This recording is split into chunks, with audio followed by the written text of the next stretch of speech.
un petit peu d'où te vient la passion de la musique? Écoute, la passion a commencé, j'habitais à Longueuil, il y avait des bands metal, punk, qui faisaient des shows dans des salles d'église, dans des gymnases d'école, des trucs comme ça. Puis on s'achetait des cassettes, puis on s'échangeait ça entre amis. Puis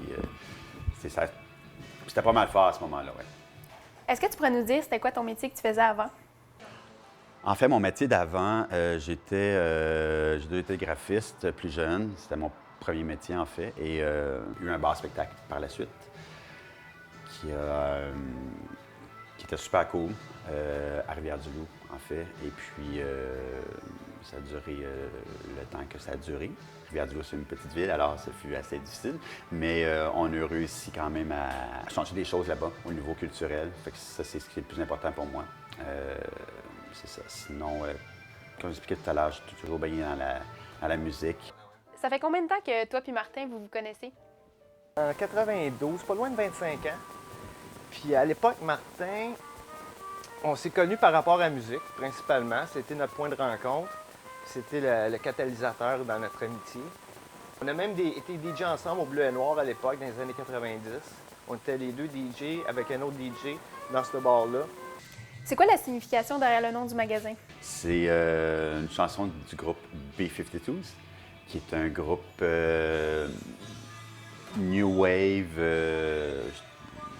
alternatif des années 80, qui était un groupe assez populaire. Il y a une chanson qui s'appelait Planète Claire, qui était leur gros hit, en fait. C'est leur premier gros single, puis c'est un groupe que j'ai toujours aimé, puis une chanson que j'ai toujours aimée, puis j'essaie de trouver un nom français-anglais qui fitait bien, puis je voulais trouver un titre, le titre d'une chanson pour ma boutique, puis Planète Claire, ben ça a fait seulement être bang, ok, ça va être ça. Est-ce que tu penses que la personnalité de Martin fait une différence pour son commerce?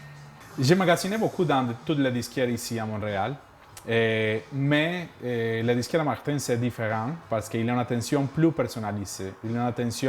Il connaît beaucoup de la musique, il connaît beaucoup de son disquaire, des métiers. Il a été DJ, ça fait longtemps.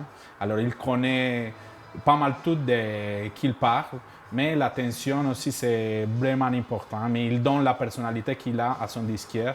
Alors, quand on est ici, on sent la différence des autres disquaires ici. Est-ce que tu crois qu'il y a une raison pourquoi le vinyle revient à la mode? Je pense que le vinyle est revenu à la mode parce que les gens en général, bon, il y a eu le MP3 qui a tué un peu le CD et au niveau de la mode en ce moment, oui, il y a un revival qu'on dit dans le vinyle qui est très intéressant. Les jeunes, surtout les jeunes, découvrent le vinyle, découvrent le charme du vinyle, le son du vinyle, puis ce que tu ne retrouves pas sur un MP3 puis sur le CD qu'on n'achète plus vraiment. Étant donné la proximité entre les commerces, est-ce que la compétition entre les disquaires est forte? Peut-être, mais la compétition est saine. Il n'y a pas personne qui... on a chacun des créneaux différents, on a tous on se spécialise tous dans des trucs différents.